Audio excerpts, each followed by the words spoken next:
Nobody expected the alien fleet to arrive on a Tuesday. That was the part that haunted Commander Yara Singh afterward.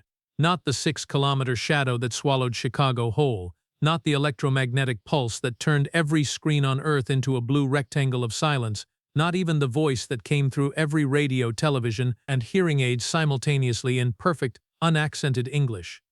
What haunted her was the Tuesday of it all. The absolute ordinariness of the morning before. She had been eating a granola bar. The voice said, "People of Earth, we are the Veth. We have come to assess you." That was it. No demands, no threats, no dazzling light show of weapons charging up to blow away a landmark as a warning.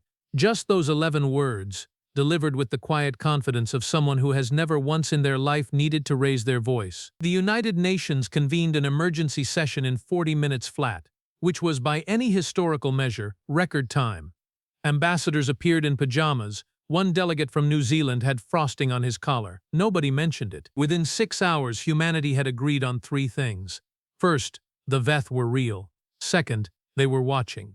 Third, nobody had any idea what assess meant in this context, and that uncertainty was somehow more terrifying than any declaration of war. The answer came on the 3rd day. A single vessel separated from the main fleet, smaller than the others, shaped like something between a cathedral and a closed fist. It descended slowly over Geneva, as though it had all the time in the universe, which, given what they would later learn about Veth biology, it essentially did. A door opened in its underside, and a figure stepped onto a platform of what appeared to be hardened light. He was tall, not dramatically tall, not science fiction tall with 3 extra joints in each limb, but tall in the way of someone who had grown up somewhere with slightly less gravity than Earth. His skin was a deep, luminous gray-green, his eyes were the color of shallow ocean water, and he was wearing, unmistakably, the universal visual language of someone who has dedicated their life to education. There was something professorial about him, the careful deliberateness of his movements, the way he carried a slim rectangular object under one arm that could only be described as a datapad, the reading lenses perched at the end of what passed for his nose. His name, rendered into human phonetics, was something close to Sorath and Val. He told the assembled representatives of Earth to call him Professor Sorath. He said it without irony. "We are educators," he said, standing before the UN General Assembly in a hall so quiet you could hear the ventilation system. "The Veth Collective has traversed 412 civilizations across this galactic arm. We assess each one. We have been doing this for a very long time." Ambassador Chen Liwei leaned forward. "What kind of assessment?" Professor Sorath set his datapad on the podium. "We observe. We challenge. We evaluate the responses. Not your technology. Technology is merely accumulated time. Not your art. Art is subjective even across species. We evaluate something more fundamental." He paused. "We evaluate courage." The word landed differently than expected. Not military courage. Not national bravery. Something else. Something older. "Every civilization we have encountered," Sorath continued, "has possessed some version of what your language calls a beast. Something that defines the outer edge of what that civilization believes it can survive. For some, it is a concept, entropy, extinction, the void. For others, it is literal." He opened his datapad. "We have reviewed your civilization extensively. We have selected your beast." The screens around the hall flickered to life, and humanity got its first look at what the Veth had brought with them. They called it the Meridian. It was not large in the way people feared large. It was not a city destroyer, not a continent ender. It was approximately the size of a very large elephant, and it moved through the air the way a thought moves through a mind, without apparent mechanism, without friction, without apology. It had no eyes anyone could find. It had no mouth in the traditional sense. What it had was a presence, a radiating field of something that wasn't quite gravity and wasn't quite magnetism but acted on the human nervous system with horrible precision. When they showed footage of it to a test group of volunteers, every single one of them, regardless of age, background, or psychological profile, reported the same sensation: pure, foundational, animal terror. Not fear of death, not fear of pain, something beneath both of those. The fear that exists before the brain has words, the fear that the oldest part of your nervous system carries around like a stone in its pocket. A memory from before humanity had names for anything. The Meridian didn't attack. It didn't need to. It simply existed in a space, and every living thing in that space became consumed by the certainty that they were prey. Several of the UN delegates had to leave the room during the footage presentation. 3 security personnel requested reassignment. The Secretary General sat very still for a very long time afterward, and then quietly asked for the footage to be taken off the central server. Sorath watched all of this with the patient attention of someone grading papers. "We are not here to unleash it," he clarified carefully. "We are here to see who among you will face it. This is the assessment, not whether your champion wins, whether you have someone willing to stand." He let that sink in. "We have given this assessment to 412 civilizations," he said. "Do you know how many produced a willing challenger on the first asking?" Silence. 14, he said. The chamber that the Veth constructed outside Geneva was a perfect circle 200 meters in diameter. The walls were transparent. Not glass, not any material Earth scientists could identify, but transparent, and they rose 30 meters high. Inside, the floor had been laid with something that absorbed sound, which meant that anyone standing in the center of that chamber experienced a silence so total it felt like pressure against the eardrums. The Meridian was already inside when the chamber was completed. You couldn't see it move from outside. One moment the chamber appeared empty. The next, there was a shape near the center that made your stomach drop, and you realized with creeping certainty that it had been there all along, that you had simply been looking past it, the way your eye slides off a shadow it doesn't want to acknowledge. Sorath stood at a podium outside the chamber. Beside him, in a space the size of a small auditorium, sat representatives from every nation on Earth. Military commanders, scientists, philosophers, clergy, athletes, doctors, every category of human excellence that Earth's leadership could think to bring. The professor surveyed the assembly with those pale ocean water eyes. "Who among you," he said, "will face the Meridian?" The silence that followed was not a brief silence. It was not the silence of people thinking, weighing options, calculating odds. It was the silence of bodies overriding minds. Every person in that assembly, regardless of how brave they were in their daily life, regardless of what they had survived, regardless of their training or their titles or their carefully maintained self-image, every single one of them was sitting in the grip of something their nervous system had decided before their brain got a vote. The footage of the Meridian had been enough. The mere knowledge of what waited inside that chamber had reached into some deep, pre-linguistic part of every human present and whispered, "No." The military commanders did not raise their hands. Some of them were looking at the floor. The scientists did not raise their hands. The philosophers, who had spent careers examining the nature of courage, sat very still. One highly decorated general had traveled from his country to volunteer. He had said so to 3 separate journalists on the way here. He sat in the front row with his hands pressed flat against his thighs. Sorath waited. His expression was not contemptuous. It was not disappointed. It was the expression of someone watching a process they had watched many times before, giving it the time it needed. 1 minute passed, then 2, then 5, nothing. Sorath made a small notation on his datapad, and then, in the 3rd row from the back, a hand went up. It was not a dramatic hand.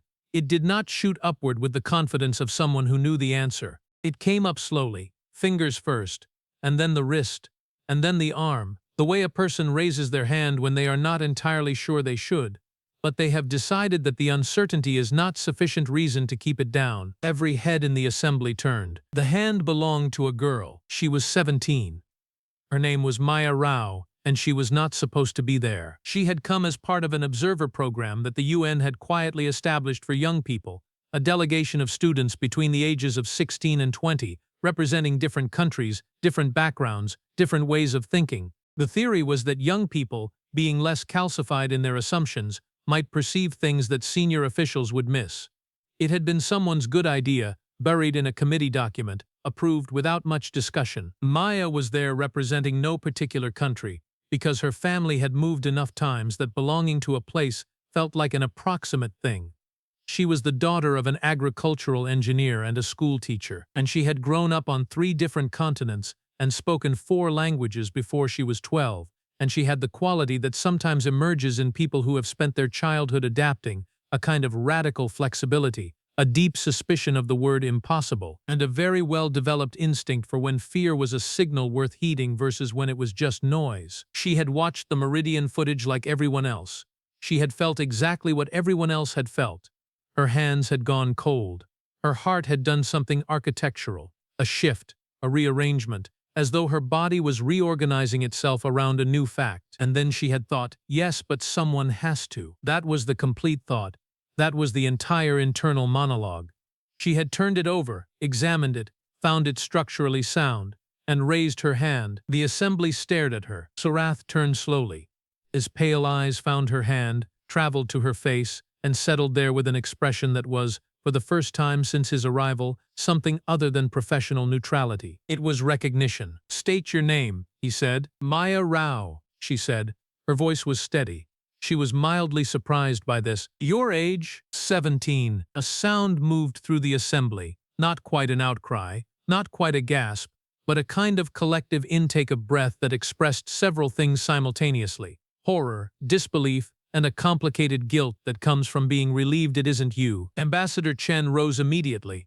"This is completely unacceptable. She's a child. She's a civilian. She has no business." "With respect," Sorath said, not raising his voice, "she has every business." She raised her hand. "The assessment does not sort by age." He looked at Maya again. "Are you certain?" Maya stood up.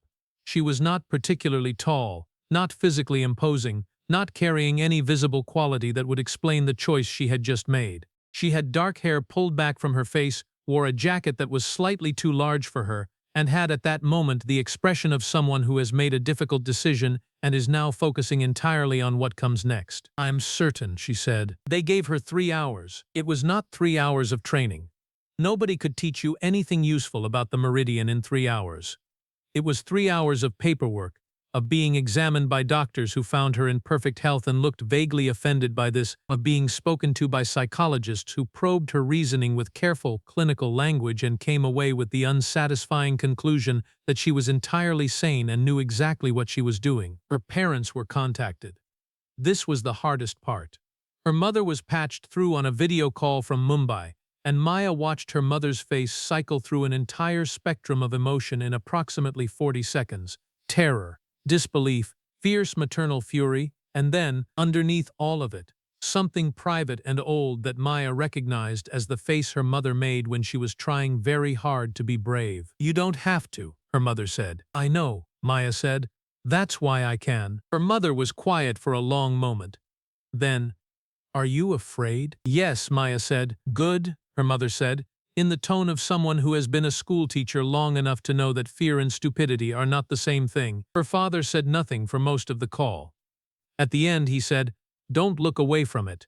Whatever it is, whatever you feel, don't look away." She carried that in with her. Professor Sorath met her at the entrance to the chamber. Up close he was older than he appeared at a distance.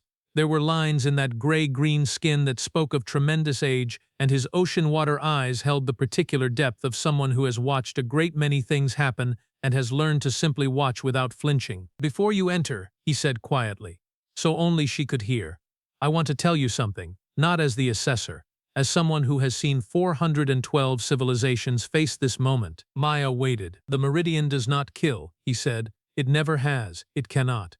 What it does is reveal. What you feel in there, the fear, it is not manufactured. It is yours. The Meridian simply removes the buffer between you and it." He paused. Most beings, when confronted with the truest version of their own fear, find that their will cannot operate. The fear is too large. It fills the space. He looked at her carefully. "The question the assessment actually asks is not whether you are afraid. It is whether you can act through fear. Whether your will is larger than what you feel." Maya absorbed this. "You're telling me this why?" she asked. "Because you deserve to know what you're walking into," he said simply. "And because I noticed something about you." "What?" "You raised your hand slowly," he said. "Not quickly, the way people do when the answer is easy. Slowly. That means you knew what it cost, and you did it anyway. In my experience, and I have a great deal of it, that is the only kind of courage that survives contact with what is inside that chamber." He stepped aside. The door to the chamber was a rectangle of light. Maya took a breath. Then she walked through it. The silence was the first thing. The sound-absorbing floor took everything. Her footsteps, her breathing, all of it. And for a moment she felt completely alone in a way that had no geographic explanation, just the deep cellular isolation of being truly, entirely, with yourself. The Meridian was at the far end of the chamber. She saw it. And the fear arrived. It was not like the footage had suggested. The footage had been filtered through a screen, processed through pixels, and that processing had been enough to dull the edge of it slightly. In person, in the chamber, with nothing between her nervous system and the Meridian's presence, it was different in a way that language struggles to accurately represent. Her body wanted to run. Not in the metaphorical way, not in the way people describe when they say part of me wanted to leave. Her body issued a full physiological command for retreat. Her legs tensed, her lungs shortened their rhythm, her vision narrowed to a tunnel. Every evolutionary adaptation her species had developed over millions of years to recognize and escape predators fired simultaneously, and the combined message was absolutely unambiguous. Turn around. Leave. Now. She stood still, not because the fear went away. It did not go away. Not because she talked herself out of it, recited a mantra, or found some internal reservoir of fearlessness. She stood still because she made a single specific decision, the way you make a decision to keep your hand in cold water, not through the absence of sensation, but through the presence of will alongside sensation. She thought of her father's voice.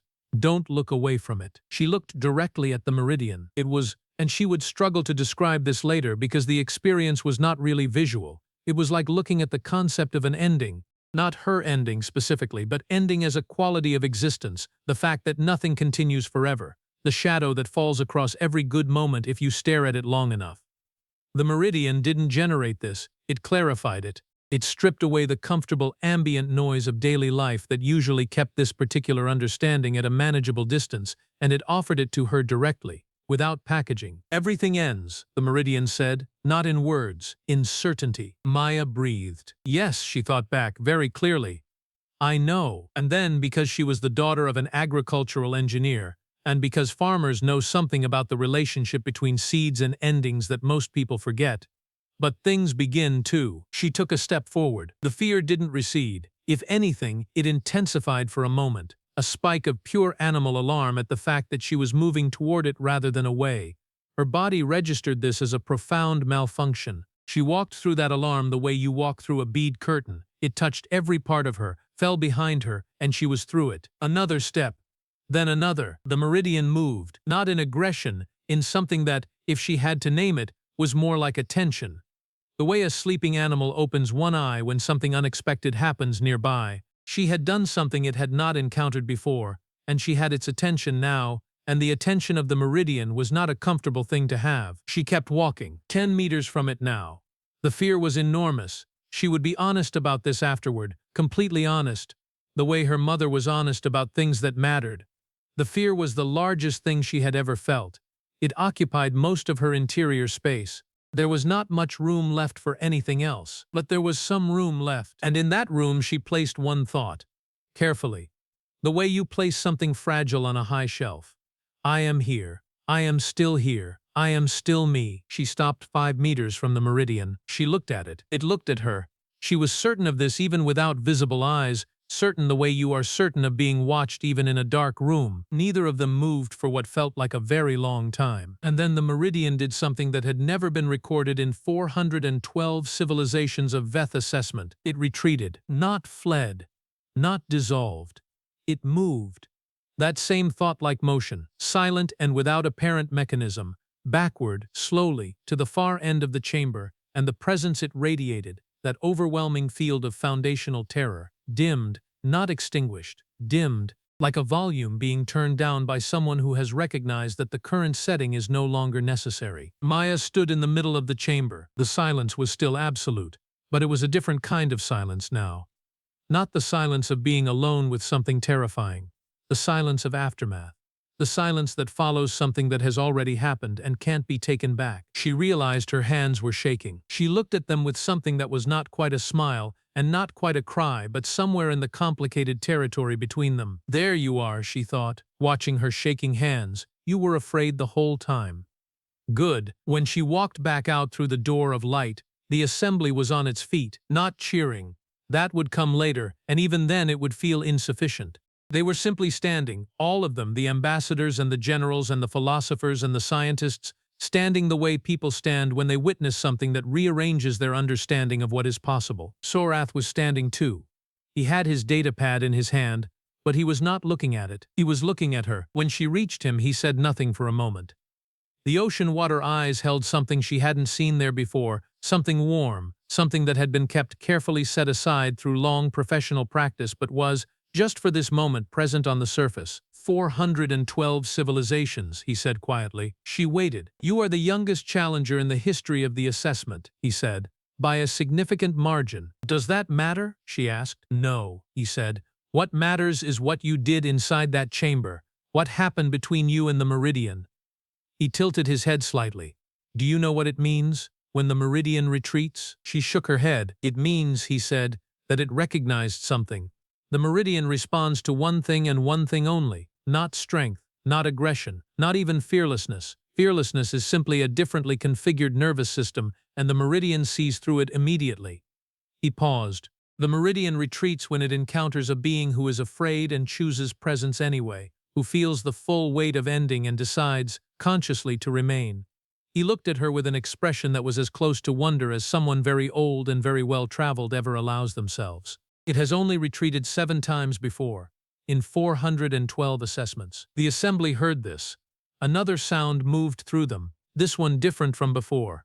Not the sound of relief or guilt, the sound of people revising something they had believed about themselves. Ambassador Chen sat down slowly, as though his legs had decided the gesture was necessary. The formal portion of the assessment concluded the following morning. Sorath addressed the assembly one final time, with the Veth fleet still hanging in the sky above, an enormous patient fact that would not be ignored. Humanity passes, he said. It was not a proclamation, it was a notation, the quiet recording of a result. What does that mean exactly? Someone asked from the back of the room. What happens now? Sorath considered the question. The Veth Collective maps civilizations across the galactic arm the way your cartographers once mapped coastlines. What you call passing the assessment is what we call becoming legible. We can now understand what you are at your deepest level. A civilization that produces someone willing to stand in front of the Meridian and to stand there slowly, knowingly, afraid, is a civilization we can reason with. He picked up his datapad. The fleet will depart within the week. We will return. Not immediately. The word immediately means something different to a species of our longevity. But we will return. He looked one more time across the assembly. In the meantime, I would recommend that you remember what she showed you. Not the drama of it, not the spectacle, the mechanics. He touched the side of his datapad thoughtfully. The mechanics of standing still while afraid. They are more useful than almost anything else I have observed in civilizations across this galactic arm. They are, in fact, the foundation of everything worth building. He stepped back from the podium. Then he paused and added, quietly, as though it was almost an afterthought. She never closed her eyes. I thought you should know that. The world reacted the way the world reacts to things it cannot quite process, in pieces and over time. There were interviews, of course, an enormous number of them. Maya sat through as many as she could manage and said the same things in different orders. That she had been afraid, that she had not stopped being afraid, that she hadn't known it would work, that she had simply decided the fear wasn't a sufficient reason not to try. Interviewers kept searching her answers for something more, some hidden technique, some secret source, some extraordinary quality that would explain why she and not someone else. She didn't have one. That was the honest answer, and it was also, she suspected, the important one. She went home to her family 3 weeks after the Veth fleet departed. Her mother hugged her at the airport for a very long time without saying anything. Her father shook her hand first, which was unusual, and then hugged her too, and she felt in that hug the particular quality of relief in a person who has been quietly terrified for weeks and has finally been given permission to stop. She went back to school the following month. It was an ordinary school, in an ordinary city, and her classmates treated her with the specific uneasy reverence that people extend toward someone who has done something they cannot imagine doing themselves. This lasted approximately 2 weeks, after which they mostly just treated her normally again because teenagers are pragmatic about the present in a way that adults often are not, and the present required that someone help with chemistry homework. She helped with the chemistry homework. The letter from Professor Sorath arrived 8 months later, transmitted through the communication channel that the Veth had established before departing. It was short. He was not, she had gathered, someone who felt the need to fill space with words. Maya Rao. I have been asked by several of my colleagues to provide a formal account of what occurred in the assessment chamber, specifically the mechanics by which you achieved what you achieved. I have found, after significant consideration, that I cannot provide a satisfying account. The mechanics in the end defy precise description. What I can say is that after 412 assessments, I have concluded that courage is not a quality a being possesses. It is a choice a being makes repeatedly in real time against significant internal resistance. You made that choice. The Meridian, for what it is worth, has not behaved in the same manner since. The Veth scientists who study it are very interested in this development. Several of them believe you have permanently changed something in it. I have no opinion on this, as I am an educator, not a scientist. What I know is what I observed. A young person from a civilization that has existed for an eye blink of galactic time, who understood that someone had to and decided it would be her. I have not encountered a more accurate definition of civilization than that decision. With respect, and something I believe you would call admiration, Sorath and Vel. She read the letter twice. Then she folded it. The transmission had arrived in physical form, a square of material that was not quite paper but held text the way paper did, and placed it in the small box where she kept the things she wanted to remember. She sat for a while at her desk by the window. Outside, the city moved through its ordinary Tuesday afternoon. Traffic, voices, the small and inexhaustible business of people living their lives without any particular awareness of the assessment that had been passed, or the letter that had just been received, or the girl who had once walked slowly toward the thing that everything in her body said to run from. She looked out the window at all of it. The ordinary, continuing, improbable fact of people going about their days, and felt something that she did not have a precise word for. Not pride, not relief. Something underneath both of those. Something structural. A sense that the world was held together by a series of choices that no one else could see, made in quiet moments by ordinary people who had simply decided that the fear was not enough of a reason. She thought about the 14 civilizations that had produced a willing challenger on the first asking. She wondered what those 14 looked like from the inside, whether their members had walked through their lives with some special awareness, some extra layer of courage woven into the culture, or whether they had just been ordinary people who happened, at the critical moment, to have someone in the room willing to raise their hand. She suspected it was the second one. She hoped it was the second one, because the second one meant it was always possible. Any room, any moment, any civilization, however young or frightened or uncertain of itself, contained within it the possibility of one person who would look at the thing and decide, yes, but someone has to. The city outside went about its Tuesday. Maya Rao opened her chemistry textbook, found the page she needed, and got back to work. The Meridian, the Veth scientists would report 11 months later, had changed, not dramatically, not in its fundamental nature, but in the way it radiated its presence, that field of foundational fear. There was a new quality, barely measurable, that their instruments registered at the very edge of detectability. They debated what to call it for several weeks.